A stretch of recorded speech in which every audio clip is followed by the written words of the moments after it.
प्यारे देशवासियों, नमस्कार। आज एक ई रिक्शा ड्राइवर ने बहुत ही नेक काम किया है, बहुत बढ़िया काम किया है। विवेक विहार के अंदर बालाजी मंदिर है, उसके सामने से किसी शख्स ने इस ई रिक्शा को हायर किया और उसके साथ दो बच्ची थी, एक 4 साल की, एक 7 साल की। दोनों बच्चियों को लेकर के ये ई रिक्शा में बैठ गया। अब वहाँ से जब ये चले हैं तो इन्होंने ये कहा है कि चिंतामणि चौक जाना है। ये इन्होंने अपना डेस्टिनेशन बता दिया। लेकिन रास्ते में इस मंदिर से निकलने के बाद जो उनके आव भाव या कुछ बातचीत, देखिए कोई भी आदमी है बैठा है गाड़ी में, बातचीत तो करेगा, या वो बच्चे कुछ रोए होंगे या वो उससे कुछ सवाल कर रहे होंगे, कहाँ ले जा रहे हो, आप कौन है, तो मतलब किसी तरह उनकी बातों से उस ड्राइवर को शक हुआ है कि शायद ये तो आदमी कुछ गलत लग रहा है, ये बच्चे तो शायद इसके नहीं हैं। अब लेकिन वो एक है, अकेला है, वो उसको तो उस वक्त तो रास्ते में विरोध भी नहीं कर सकता था। लेकिन समझदारी के साथ वो इस माहौल को देखता रहा, मामले को भांपता रहा कि ये मतलब इतना उसने समझ लिया कि ये कुछ ना कुछ तो गड़बड़ है इसके अंदर। ये इंसान जो जिस तरीके से लेकर चला है गाड़ी को और बच्चों को, ये इसमें कुछ तो गड़बड़ है, इतना वो भांप गया। और जब वो चिंतामणि चौक नज़दीक ही था, कहीं जहाँ उनको पहुँचना था, तो रास्ते में ट्रैफिक सिग्नल था, साइड में ट्रैफिक स्टाफ खड़ा हुआ था। तो इसने बड़ी समझदारी दिखाई और तब तक ये पूरी तरह से ये समझ चुका था कि ये आदमी गलत है और ये बच्चे किसी के इसने किडनैप कर रखे हैं। वो इस नतीजे पर पहुंच चुका था। उसके बाद उसने ट्रैफिक जो स्टाफ खड़ा था उसके पास जाकर के ऑटो को रोक दिया। अब इसके बाद इस इंसान का, इसकी क्या काबू चल सकती थी जब इसने ट्रैफिक स्टाफ, क्योंकि ट्रैफिक स्टाफ जो हैं वो कई कई आदमी होते हैं, टोली में 4-4, 5-5 आदमी इकट्ठे होते हैं। तो वहाँ जाकर के इसने रोक दिया। तो वो आदमी जो किडनैपर थे वो लाचार हो गया, वो वहाँ से भाग भी नहीं सकता। तो पुलिस वालों ने फिर उससे पूछताछ की है, तब उसने सच्चाई बताई है। उसके पास क्योंकि मजबूरी हो गई है, 4-5 आदमी थे, एक आध होता तो शायद वो भाग जाता या उनके साथ झगड़ा वगैरह करता, मगर ये झगड़ा ये समझ चुका था कि अब तेरी काबू नहीं चलेगी।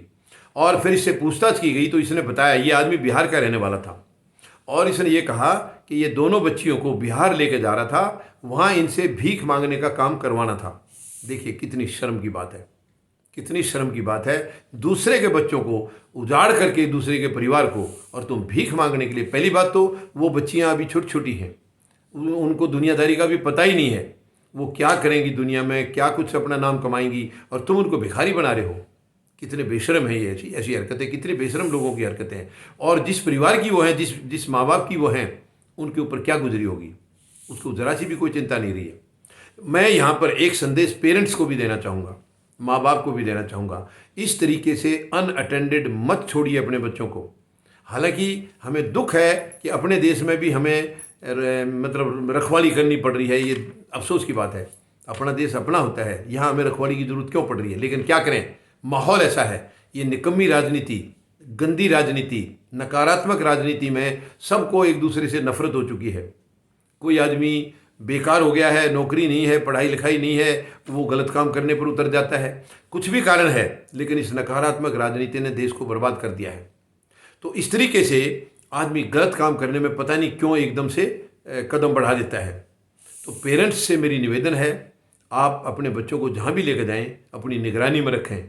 अब मंदिर में, ये मंदिर के सामने से किया, इसका मतलब माँ बाप उनके अंदर बैठे होंगे, बच्चे बाहर आ गए हैं। आप बच्चों को भी समझा के रखें कि बाहर जाना है, चाहे वो टॉयलेट जाना है, कहीं भी जाना है, तो पेरेंट्स को साथ लेके जाएं, अकेले ना जाएं। क्योंकि आज कदम कदम पर भेड़िए बस रहे हैं, कदम कदम पर गंदे लोग, गंदी मानसिकता के लोग मिल जाते हैं। चाहे उनकी वो गंदे काम करने की उनकी कोई भी मजबूरी रही होगी, लेकिन गंदा काम तो गंदा ही है, इसको अच्छा तो नहीं कहा जा सकता है। तो मेरी पेरेंट्स से निवेदन है कि आप अपने बच्चों को पूरी निगरानी में रखें। और आम जनता से भी मेरी निवेदन है कि जैसे इस बच्चे ने, ऑटो वाले ने बहादुरी दिखाई है और इंसानियत दिखाई है, ऐसा हम सब करें। जिसके सामने भी कोई ऐसी कोई शंका वाली कोई बात होती है, ऐसी कोई घटना होती है, तो वहाँ हम चौकन्ने हो जाएं और इस किस्म का हम भी अपना फ़र्ज़ निभाएं कि कोई अगर गलत तरीके से ले जा रहा है। देखिए आदमी की चाल ढाल से, बातचीत से पता लग जाता है कि ये आदमी गलत है, तो हम भी इंसानियत दिखाएं। और पुलिस वालों ने फिर ये कहा है, अब दे दिया होगा मुझे नहीं मालूम उस टाइम, लेकिन उस टाइम पुलिस वालों ने कहा है कि इसको हम बहुत बड़ा इनाम दिलवाएंगे। अपने महकमे से दिलाएंगे क्या? मैं पेरेंट्स से भी निवेदन करूंगा जिसके बच्चे थे, वो भी इस ऑटो वाले को ज़रूर कुछ, देखिए ऑटो वाला कोई बेचारा इतना अमीर तो नहीं है, लेकिन उसने इंसानियत दिखाई है, तो कुछ गिफ्ट के तौर पर, कुछ इनाम के तौर पर आपकी दोनों बच्चियां सही सलामत भगवान की कृपा से आ गई हैं, तो आप भी इस ऑटो वाले को ज़रूर दें।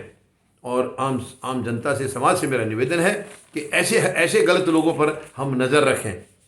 गलत लोग हमारे बीच में ही रहते हैं, ये कहीं आसमान में नहीं रहते हैं, और हम अगर निगरानी रखें कि हमारे अगल बगल में कोई गलत हरकत हो रही है या कोई गलत तरीके का आदमी चाह रहा है, उसका चाल ढाल गलत है या उसकी बातचीत गलत है, तो हम चौकन्ने हो जाएं और उसको हम वहीं पर आगे कोई भी ऐसी हरकत वो ना बढ़ाए, उसको वहीं पर रोकें, टोकें, और ज़रूरत है तो उसकी शिकायत करें, पुलिस को उसकी शिकायत दें ताकि आगे कोई गलत हरकत करने से बच जाए। उम्मीद है आप सब मेरी अपील पर गौर करेंगे और इन बातों का ज़रूर ध्यान रखेंगे। धन्यवाद। जय जवान, जय किसान, जय हिंद।